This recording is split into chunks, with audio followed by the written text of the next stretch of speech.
one little exercise immediately. It takes 10 seconds. I want you to all close your eyes. Close your eyes right now. I want you to think about your toes. I want you to think about your toes in your socks. I want you to be thinking about your toes in your socks, in your shoes. I want you to be thinking about your toes in your socks, in your shoes, on the floor. You can now open your eyes. So, what we were doing just then was a little moment of mindfulness, because I wanted to remind us that we are all subject to one thing, gravity. So, screens, everything you're doing in your life, everything to do with AI, everything to do with the anxiety of the future, gravity is the thing that keeps us all rooted and ready to go. So, motivation. I was really interested in both the other speakers, but I have some research that I've been doing for this, which I've really enjoyed, so I will tell you more. Motivation, there are so many reasons, so myriad of reasons as to why we get motivated, how we get motivated, what they are. So I thought I would just choose 3 that I would talk about this evening. One is about outside influences, outside motivation. Secondly, people. And thirdly, about synchronicity and being aware and how that motivates you. So I will begin with people. This is an interesting reality, and I understand where we find our inner strength, where we find our outer strength. I understand all of that. I'm looking at a bigger picture. The 20th century was the bloodiest, most bloodthirsty century known to mankind. We killed over 200 million of our own species during that century. You would think that the primary reason that we killed each other was war, but it actually wasn't war. And we didn't die through famine. We died by genocide. Genocide was the #1 killer in the 20th century. That means something motivated people to turn on their neighbors and kill them. What would make you do that? Do you think it's your leader that makes you do that? Is it your government that makes you do that? Is it your general? Is it the captain? No. It turns out that the #1 reason that genocide could occur was because of peer pressure. It was because you wanted to look good to your friends around you, that you weren't being a coward, that you understood the cause, that you weren't a traitor. So that, my friends, is a motivating factor of mankind. We really care what other people think of us. We will do extraordinary things for that. We will kill each other for that.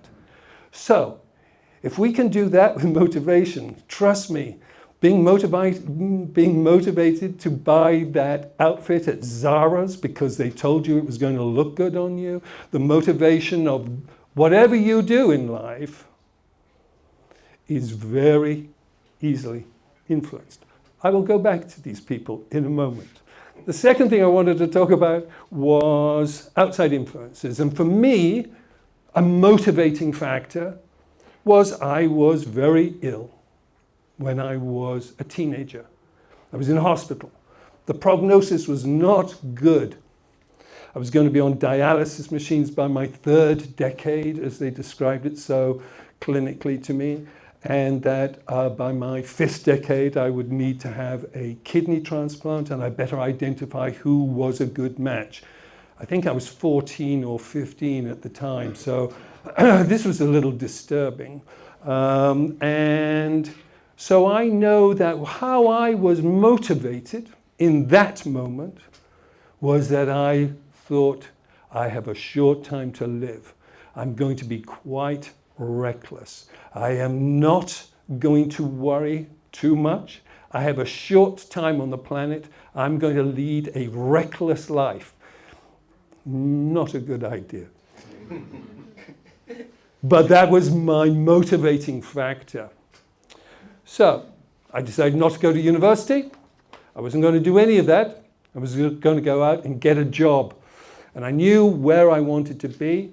I knew what I wanted to do. And I knew that the only way I was going to do it, I didn't know anybody in the media industry. I had to do it by myself. So this sounds like a non sequitur. It's not. I started work at the age of 19. And I, strangely enough, have a little memory of that very first day, which I will read you. Of course, I've worked in the media my whole life. Of course, this is going to be a name-dropping experience. I think it's more fun than when my great aunt Sally told me what to do. This is about Gina Lollobrigida. So, on my first day of work, age 19, at Fraser and Dunlop on Regent Street in London, I was told to deliver a package containing a nasal spray to Gina Lollobrigida at the Savoy Hotel. I was so excited that I knocked on the door of her suite only for it to be opened by her maid. But in the background, I saw Gina in a white toweling robe slip into another room. All I actually saw was her naked calf and ankle. As I returned to the office on the bus, I sat there glowing. Only one day in show business, and I had already seen Gina Lollobrigida's ankle. There was no doubt in my mind. At last, my career had begun. So, Gina Lollobrigida's ankle was a great motivator for me. And I remember it to this day. So, you will notice that I'm not using a screen. I don't want to be looking at a screen. This is a one-time event. I have my notes. I tear them up. This will never happen again. So no screens. I'm trying to keep away from them. So Gina Lollobrigida was a good influence on me.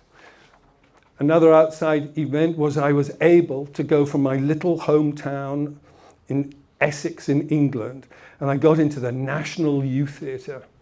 And I was 16 or 17, and I was deeply into my reckless phase. And I thought I would be an actor. And I didn't get in the first time, and then I finally got into the National Youth Theatre, and all these famous people had been there before me. This was the beginning of my career. They were doing Richard II. I thought, obviously, they won't give me Richard II the first year. They'll give it to me the next year. I think there's a very good role here, a little smaller role, or Merle. I think it's sort of perfect for me to debut my performance. Oh, I didn't get that role. Oh, okay. Oh, this is going to be embarrassing. I'm going to be ending up the understudy for all Merle. No, I didn't get the understudy for all Merle. So, as I'm standing on the stage, Richard II, right at the very back, holding a banner with not one single word, I turned to the boy who was equally as unfortunate in casting as I was. And we looked at each other, and it was like, is this really that much fun? His name was Daniel Day-Lewis. He went on to win 3 Oscars as Best Actor. That was his choice. My choice was, I ain't ever going to be an actor. I'm not going to be able to stand this. He's motivated to be an actor. I'm motivated to try and do something else. So I got this job at Fraser and Dunlop as the tea boy and the deliverer of nasal sprays. So people that have influenced me above and beyond Gina Lollobrigida. A girl, an American girl, phoned me up at my little office at Fraser and Dunlop and said, you were at the auditions for actresses from our drama school, and I think you made a mistake. I think you meant to choose me and not that skank Bobby Brown, who has no talent, but she's very pretty. And I said, thank you so much, but I really did want to take on Bobby Brown. Well, please, can I come and see you? I really want to talk to you. Well, of course, she came to see me, we got talking, and she told me that I was middle-aged in my early 20s and that I better change my ways pretty damn quickly. And she was right. I was thinking about buying a cottage in the country. And she said, this is pathetic. You just have to change gears. I don't care what it is. You just got to change gears. And she said, let's go to America. Let's go to Hollywood. And I said, okay, that sounds like a pretty good idea. And she said, I've just done a film called Chariots of Fire. And in that film was a man called Brad Davis, who had starred in a movie in Malta called Midnight Express. And he says we can go and stay with him. I said, that's a very nice idea. So we went to Hollywood. We went and moved in with Brad Davis from Midnight Express. And he started telling me about Malta. Interesting. He also lent me his army jeep, which I used to go for interviews. I didn't know how to drive a jeep, let alone an army jeep.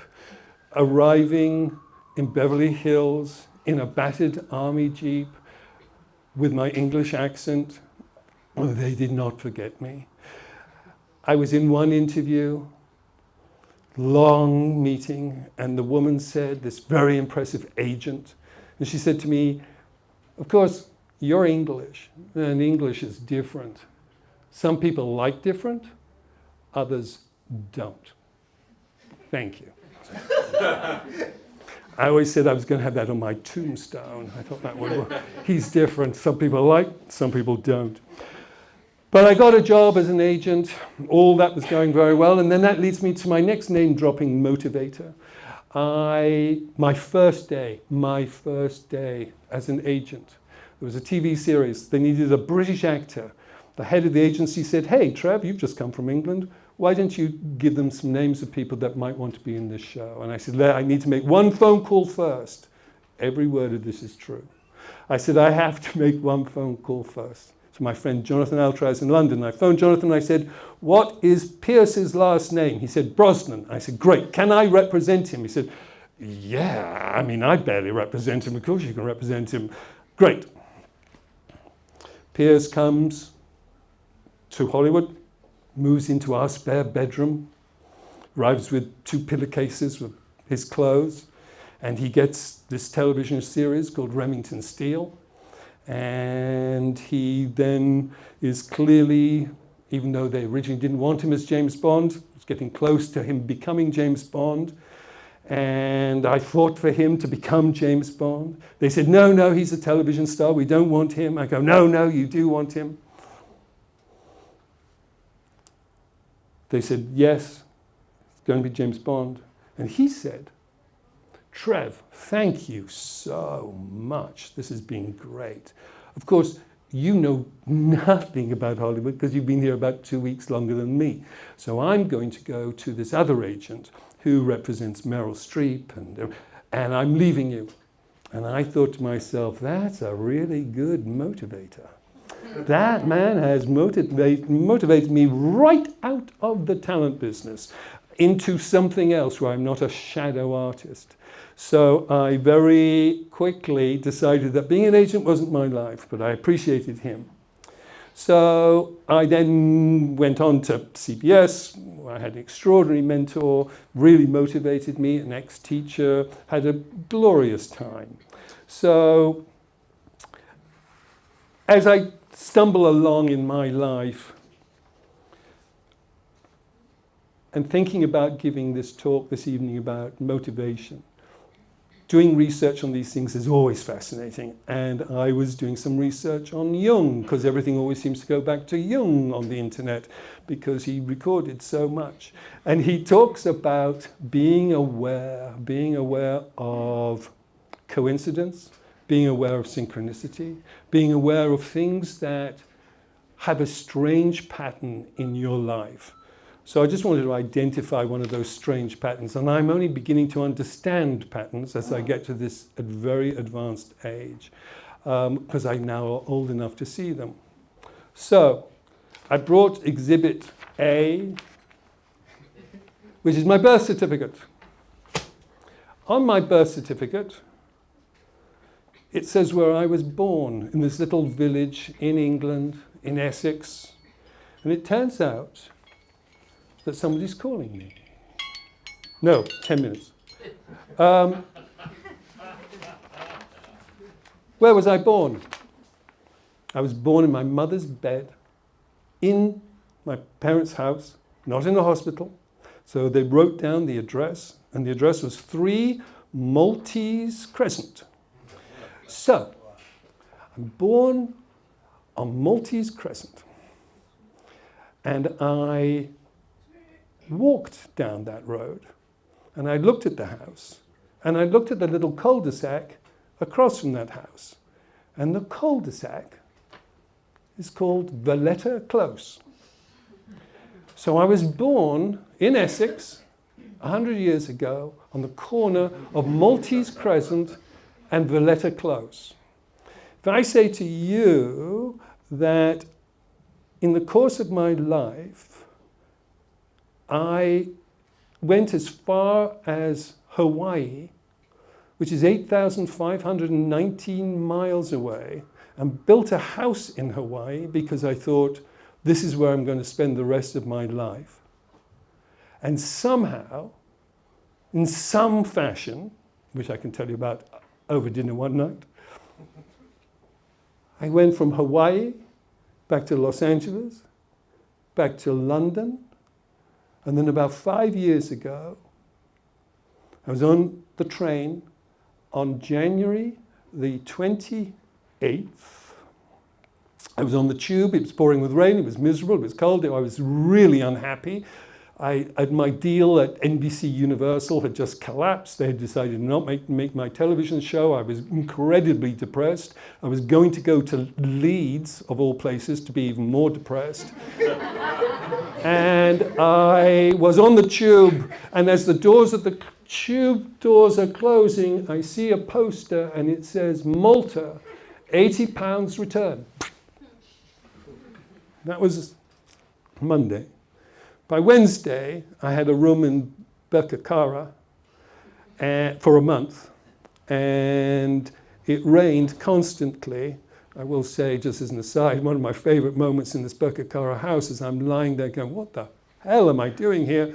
I'm finally in this godforsaken place, Malta, and the rain is coming in down the walls.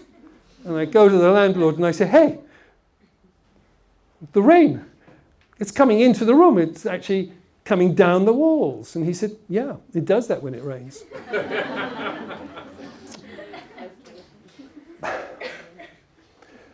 I returned back to people.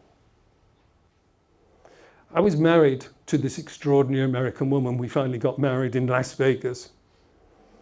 And she was very, very sociable, extremely successful at what she did, met lots and lots of people. And she'd say to me, hey, I'm having dinner with my friend Jane. She's married to this film director called Roland Joffe. You should come. I go, yeah, I'm busy. I'm doing something else. Never went to dinner. Then I'm in Hollywood, name drop number 5. Alan Rickman says to me, Trevor, you're kind of pathetic. You really don't know anybody in Hollywood. You know, I better help you because you're kind of pitiful. Roland Joffe is having a party. I'm going to take you. I go, ooh, whoopee, great, let's go. Go to Roland Joffe's very glamorous house. This is full of famous people. I'm the only person I don't recognize. Everybody else I recognize.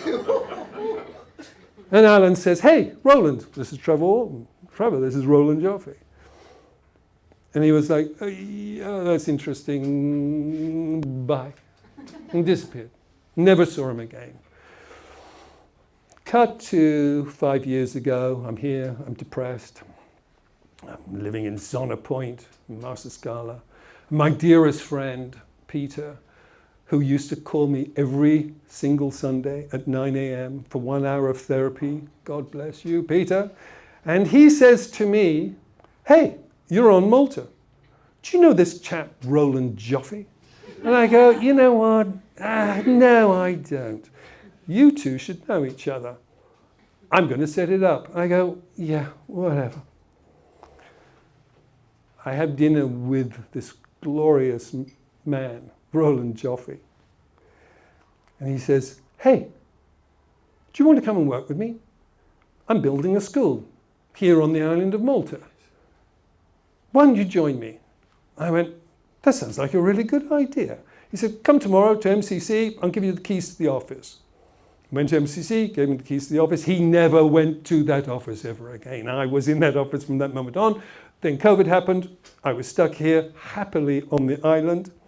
And so this man, who every so often in my life was being presented to me, finally we connect 40 years later. We go into business.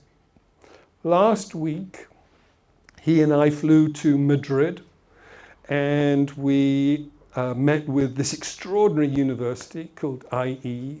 It's one of the top universities in Europe. And they offered us a partnership.